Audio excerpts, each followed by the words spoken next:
semua agama ni. Kalau diikutkan, kalau dibaca sejarah agama masing-masing, tidak ada pun agama yang mahukan keganasan ataupun peperangan ataupun agresifness. Semuanya menuntut kepada ketenangan jiwa, kan. Betul.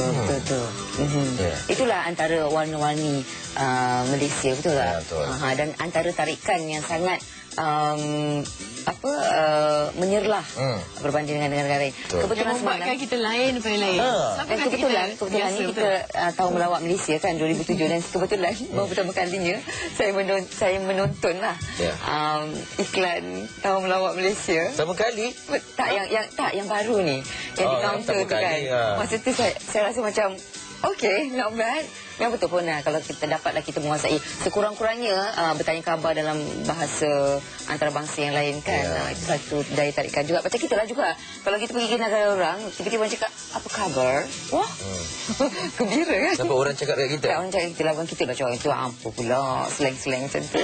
Tapi kelemahan sekiranya boleh cakap intro sikit lah katakan. Orang akan menganggap kita boleh cakap lebih terus cakap bahasa tu. Alamak, tak tahulah. Macam pergi Thailand contoh, kat ungkap, jangan kat ungkap. Terus cakap Thailand. Alamak, tak tahu. Ingat saya ketika kawan saya pergi ke Chiang Mai, kami ke Chiang Mai baru-baru ni kan, pergi ke pasar beli barang. Sebab mereka ni bila dia tengok cara kita, dia tahu ni orang Malaysia. Jadi dia cakap, apa khabar? So kita pun mengandaikan yang mereka ni boleh berbahasa Melayu. Jadi tanya kawan saya seorang ni, tanya nak beli barang, ni berapa satu? Lepas tu orang tu tak faham. Sebab dia dah terbiasa dengar bila dah cakap Melayu. Dia mula sikit tu lepas tu ingatkan tahu satu lagi menganggap berada di tempat sendiri kan. Sebab orang di Thailand dan Malaysia kan lebih kurang sama wajahnya kan. Jadi itulah keadaannya, dah biasa. Tapi itulah corak-corik yang comel tentang kawan saya seorang ni. Okey, baiklah. Mas pun nak kahwin tak lama lagi. Oh, BMG. Ya.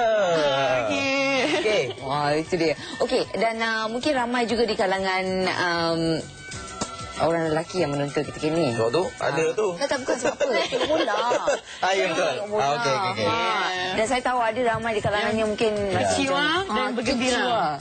Ada yang ramai yang kecewa mengharapkan bahawa Chelsea bertemu dengan Liverpool. Tak.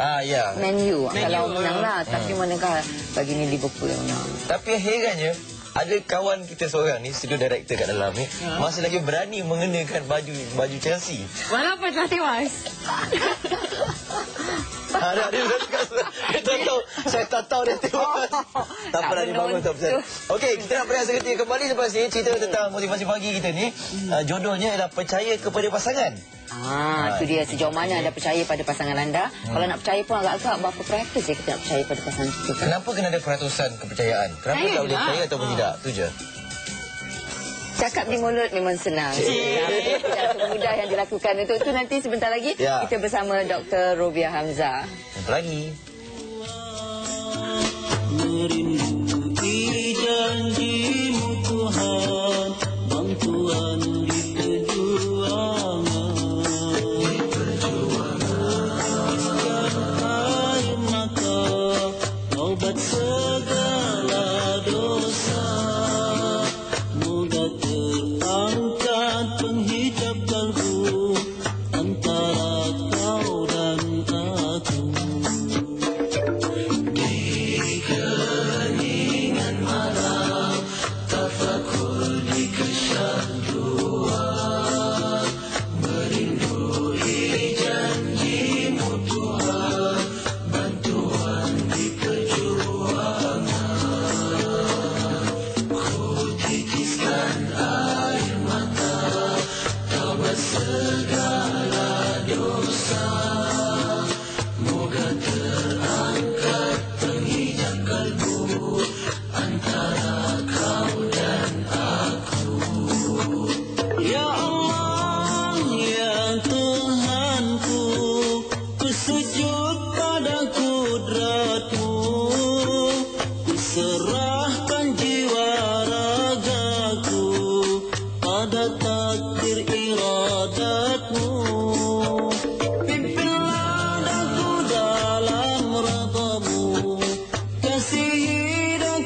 memang boleh kalau boleh lah. Kita naklah mempercayai pasangan kita. Maknanya tak ada sangsi, tak ada curiga. Apa segala-galanya lah. Ya, itu yang terbaik. Itu yang terbaik. Cuba anda lihat pasangan anda sekarang ni, anda fikirkan, cuba anda bayangkan wajahnya. Adakah anda percaya kepada pasangan anda 100%? Masa sebelum berkahwin dulu, okey, berjanji, bersumpah setia, hidup semati. You susah, I susah, okey. You kaya, I kaya. Oh, you kaya seorang-seorang ya? Tak. Susah senang kita bersama, lepas tu kita berjanji pula kan. Okey, saling percaya mempercayai. Dan kemudian tak nak sorok-sorok, okey, secara terbuka. Share semua. Itu kita cakap lah masa kita nak buat perjanjian dan kononnya, gamaknya. Tetapi tak dapat tidak, kita pasti akan dibayangi dengan rasa curiga, syak wasangka. Bukan kita nak pun, doktor, tapi kadang-kadang timbul juga perasaan tu. Kita kata cemburu itu sebahagian daripada lumrah bercinta. Jadi kalau kita kata Allah itu sangat cemburu dengan hambanya, dia takut sangat kalau boleh dia tak nak hambanya masuk ke tempat-tempat yang ataupun melakukan yang terlarang. Jadi kalau Allah sudah begitu, maka kita memang dibekalkan sedikit gangguan yang berupa cabaran untuk membangun cinta abadi tadi. Jadi kalau kita katakan pasangan, kalau kita sudah menerima seorang itu sebagai namanya pasangan, maka yang terbina bukan lagi, kita dah mula dengan caring, kita dah mula dengan understanding. Jadi kita dah mula, maksudnya sudah sampai love, the 3 stages itu, bermakna kita sudah menanamkan sepatutnya sudah 100%, kan? Tetapi katanya dalam bercinta itu mungkin 90%, tapi mengharapkan selepas perkahwinan itu ada 100%-nya. Tetapi nak menampilkan apa yang dikata 100% itu yang sulit. Sebab kita pertama orang lelaki tak kata I love you so much dan sebagainya. Dan orang perempuan lah mabuk-mabuk kepayang, you tak sayang I ke, this and that. Sebab orang perempuan dia tamaknya tinggi, darjah tak selamatnya tinggi, perasaan terancamnya tinggi. Maknanya dengan perasaan-perasaan ini, sebab kita perasaan-perasaan ini wanita akan dia nak dikukuhkan. You are the only one lah, dengan 1 rose, 2 rose, 3 rose, I love you lah, you know. So kalau tidak dikukuhkan, dia mudah rasa kepercayaan tu makin kurang. Bukan kurang, dia longgar, dia goyah. Dan sebab dia tahu lelaki ini mudah digoda. Dalam arti kata, dengan dia bukan nak buat isteri saja, you know, macam buat spare like that. Buat memang mata. Jadi cucu-cucu mata gitu. Jadi untuk mencari seorang suami atau pasangan yang benar-benar setia hari ini sudah sangat sulit. Kerana mungkin pihak lakinya mengimpikan jadi setia, tapi gangguan dan cabaran dalam liku-liku. Kita tahulah godaan banyak kan. Godaan banyak. Okey, macam tadilah kita cakap kan, kalau boleh pasangan tu nak saling mempercayai. Dan mungkin bila dah ada satu kepercayaan tu, kita kalau boleh apa semua kat luar. Kita tahu dalam bank akaun adalah 10,000.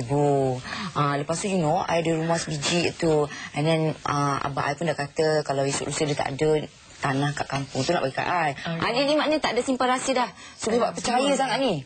Jadi dalam situasi percaya, saya tak tahu lah kalau boleh kita klasifikasi ni sebagai percaya melulu. Adakah ini baik untuk hubungan pasangan tu ya?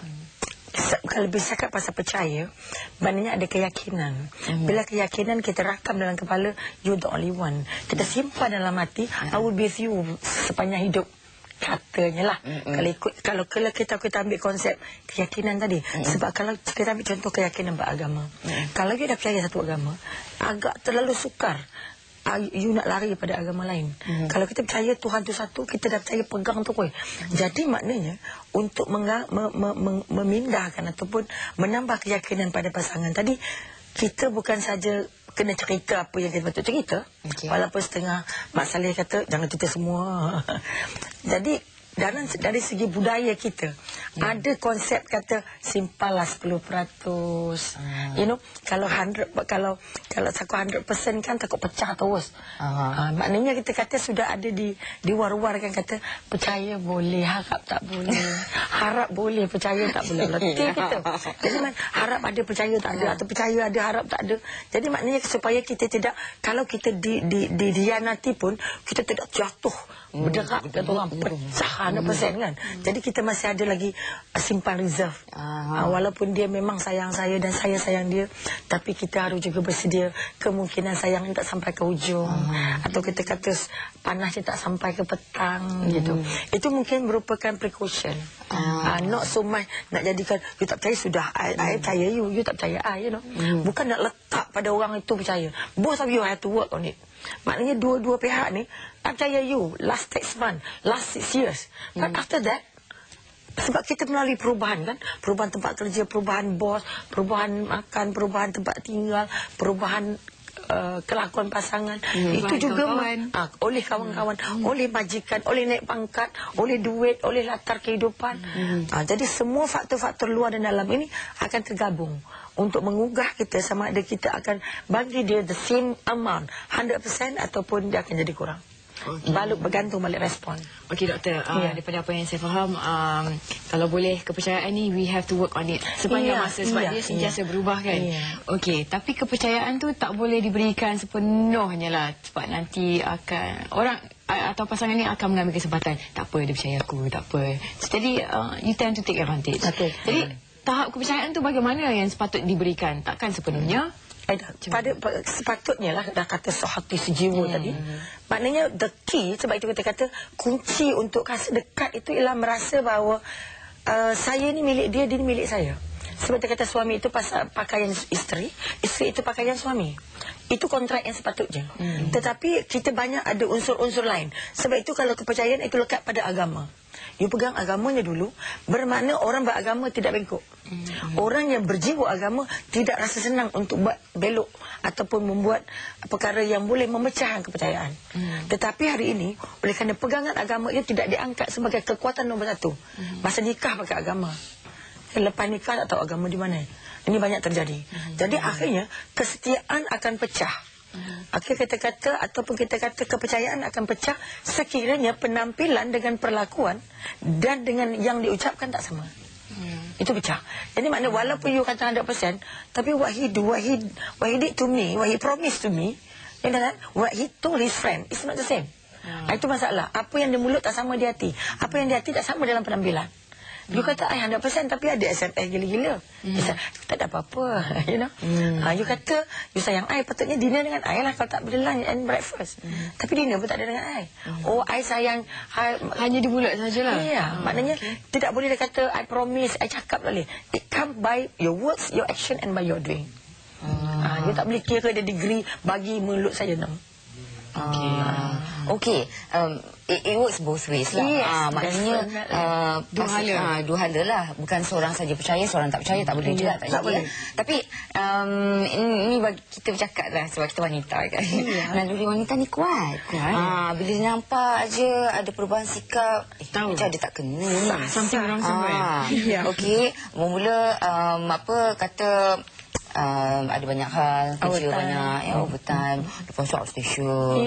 Outstation pula lama-lama. Habis tak banyak sikit, mencalar jugalah kepercayaan kita pada dia kan. Jadi bagaimana kita nak berhadapan dengan situasi perubahan sikap ini? Sejak nanti kita nak kupas ni, doktor, kita rasa ramai di kalangan kita mungkin berhadapan lah dengan situasi-situasi sebegini. Dan mungkin juga ada di kalangan kita kata tak fikir lah, just don't have any doubts, you know. Jangan curiga selagi I tak nampak apa berlaku, tak lihat dengan mata kepala sendiri, jangan pedulikan. Itu cara yang terbaik untuk menghadapi situasi ni. Pertama, sebagai seorang yang sayang pada dirinya, orang yang sayang dirinya dulu baru boleh menyayangi orang lain. You love yourself and then only you love others. Maka kalau kita ambil begini, ada perubahan-perubahan. Kalau dapat sumber perubahan itu penting. Dia macam apa yang berubah. Sebab ladies memang dilahirkan net protector. Perubahan sikit daripada orang yang diprotect. Sebab dalam keluarga kan, perubahan itu yang pertama diketahui oleh seorang isteri. Sebab kita ada hubungan insting, kita ada hubungan naluri. Bila naluri, bila kata suami tukar style sikit je, senyum sikit, puji lebih sikit je, rambut minyak wangi sikit lah, tengok cermin lama sikit je, the way you answer the phone je, sudah menggambarkan ada berubah tidak berubah. Tak payah tunggu bersama dan sebagainya. Maka kita kata perubahan berlaku anytime. Sebab itu you must go along. Maksudnya kalau dia berubah, pertama, adakah diam itu safe, selamat? Adakah bertanya itu selamat? Maknanya kalau you diam, kemungkinan dia terus ada tak. Kedua, kalau you tanya what type of question, apa jenis soalan yang cantik untuk dia menjawab secara ikhlas. Kalau bentuknya investigating, you tak dapat jawapan ikhlas. Tapi kalau bentuk tu some sort like sharing, I say, is it something wrong with me or something wrong with you? Something is happening, you know that? But I don't know where it starts and who are the starters. Caranya tu ada. Yeah, the art of hikmahnya tu. Ada cara. Wisdom kata orang tu, bijaksana tu penting. Sekiranya kepercayaan pernah hilang, bagaimana agaknya untuk mendapatkannya kembali? Okey, selepas ini kita kembali lagi, berehat seketika, jangan ke mana-mana. Yang kita tanya apa yang menyebabkan pasangan tu kekal bahagia. Antaranya ialah percaya, trust. Tetapi tak dapat tidak, maklumlah kita ni berhadapan dengan macam-macam godaan dan cubaan, dan ada masa dan ketikanya isteri merasa jugalah curiga dan sangsi sebab ada nampak dah ada benda-benda yang lain daripada lain kan. Jadi kita nak provoke, kita nak siasat, pastinya dia tidak akan mengakui. Ya? Jadi cara yang bagaimana untuk kita berkomunikasi dengan pasangan? Okey, pertama kita kata jangan bina negatif, macam ada perubahan. Tapi jangan negatif. Okey. Maknanya kita kata kita bangunkan dalam jiwa kita bahawa kita ni kita masih sayang diri kita. So kita tak nak upset. Kita tak nak sedihkan diri sendiri. So cara kita cakap itu jangan kata dia salah. Saya rasa macam ada benda tak kena kat saya. Atau you know, you go to you kata jangan menangis, jangan kontrol. Ayu jangan nangis. Kejap lagi kau kata maklumlah I dah tak lawa apa semua kau. Kezinyosa. Apa kita kata menghina diri itu bukan cara yang baik. Maknanya kita kata orang sekarang ni you ini nak okey tahu pun. What you say? Aduh, lagi parah. Apabila seorang itu meletakkan diri sebagai mangsa, pastinya dia akan memburukkan lagi keadaan. Memburukkan dirinya dan memburukkan hubungan. Sebab tu yang kata, okay, you tak suka ke, you suka ke, I like myself. I got to protect myself. Maknanya you maintain yourself. Okay, jadi maknanya pertama, I bukan ada apa. I rasa takut I yang salah ke, ataupun kita kata I yang berubah ke, I yang tersalah layan ke, ada benda tak cukup ke, you know. Saya nampak macam gelaknya tak banyak dah, sembangnya tak ceria dah, makan pun nampak macam tak berapa nak selera. Jadi you have anything ke, ataupun saya tak kena ke, can you tell something, can you share something? Sejuk hati dengar. Jadi maknanya mesti share, the sharing coming in, bukan why, how, what, you know. Bila you tolak soalan tu sebagai investigating atau menyiasat, dia rasa ego dia rendah sekali. Dia akan melenting. Sama juga kalau, terutamanya kalau isterinya bekerja, gaji besar sikit daripada suami. Suami terus hilang. Dia terus tercantas ego dia. Itu dia kata, tak apa, tanyalah apa pun, I jawab je. I don't care, jawab betul ke salah.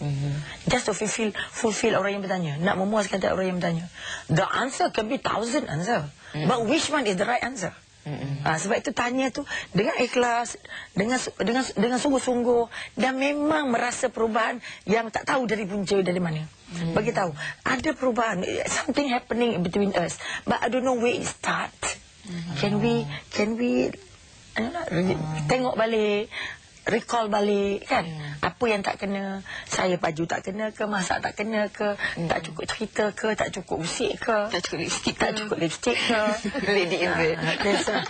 Okey, dalam keadaan di mana sekiranya pernah berlaku sesuatu lah, dan pastinya antara cabarannya dan kepercayaan tu hilang, bagaimana agaknya untuk mendapatkan balik kepercayaan tu?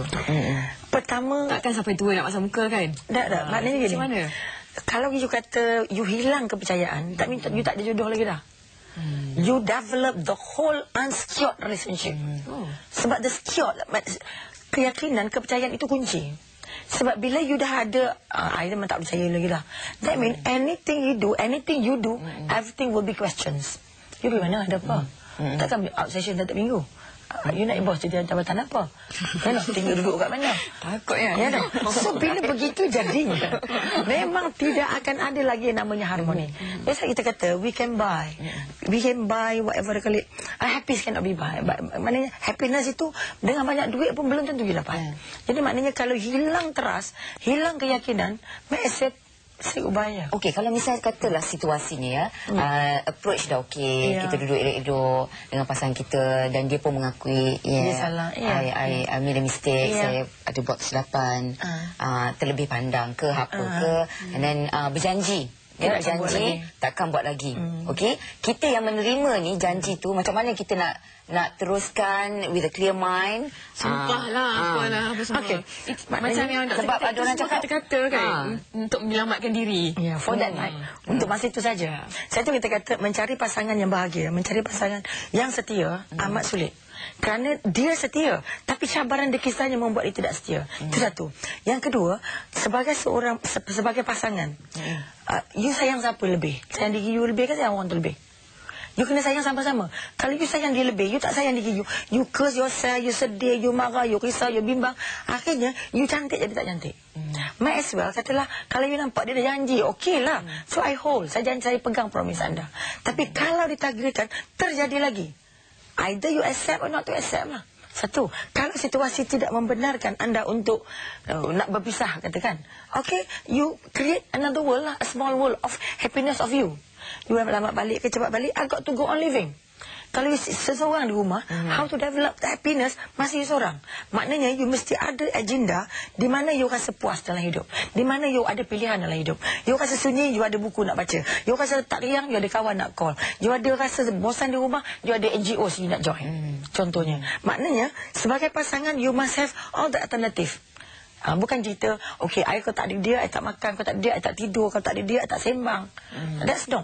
Maknanya you bagi devote yourself 100%, you have nothing. You must hold something. Because sebab kematian itu satu jatuh janji. Maknanya sayang macam mana pun ada kematian. Bila kematian itu membunuh seluruh kehidupan orang yang hidup, you sudah mati sebelum mati. Maka akhirnya dunia akan hancur untuk you. You menjalankan kehidupan macam jasad tanpa roh. Orang yang pasangan yang hilang keyakinan pada pasangan, jasad tanpa roh, rumah itu tidak akan ataupun kehidupan itu tidak lagi membuahkan kecantikan yang sebenar. Sebab buruk sangka itu memakan semua ibadah baik. Sebab itu kita jangan bina buruk sangka. Okey, apakah dengan pendekatan memujuk diri sendiri? Yes. Memujuk diri sendiri. Yes. For example lah, mungkin kita tahulah Cik Abang tu dia tak boleh tengok dahi licin. Cantiknya Angelina Jolie tu. Cantiknya Salma Hayek tu. Cantiklah semua. Ira Fazil semua. Memang itu antara kelemahan dia lah. Bolehkah kita boleh memujuk diri sendiri, mengatakan bahawa at least he's a loving father? Gini, kalau kita tengok orang cantik, samanya orang kata talk dirty and play dirty, dua benda. Jadi mana kita kata, kita jangan terlalu sensitif ataupun terlalu tamak, his belong to me. No. Kita tak tahu sama ada duit kita yang kita dapat ni belanja kita seorang. Kita bagi kat petrol, bagi dekat pipe air semua dah. Jadi kalau suami pun, sebab tu dipesan orang tua-tua, kalau dia di rumah, layan dia sebagai suami. Kalau dia di luar rumah, layan dia sebagai sahabat. Bila sahabat, you cerita semua. Tapi jangan layan sahabat sebagai isteri. Macam mana pun marah dengan isteri, okay? Kita boleh marah dia, kita boleh peluk dia, tapi jangan hilangkan rasa hormat pada isteri. Kalaupun isteri nak marah suami, marahlah, ceritalah, tapi jangan hilang rasa hormat kepada dia sebagai seorang suami. Sama juga anak. Kalau you rasa hilang, you rasa boleh you pujuk, you boleh marah, memang. Tapi jangan sampai anak merasa you hilang hormat pada anak. Itu pesan orang tua-tua. Sebab itu rasa hormat itu yang membuatkan luka nanti dia bertaut balik.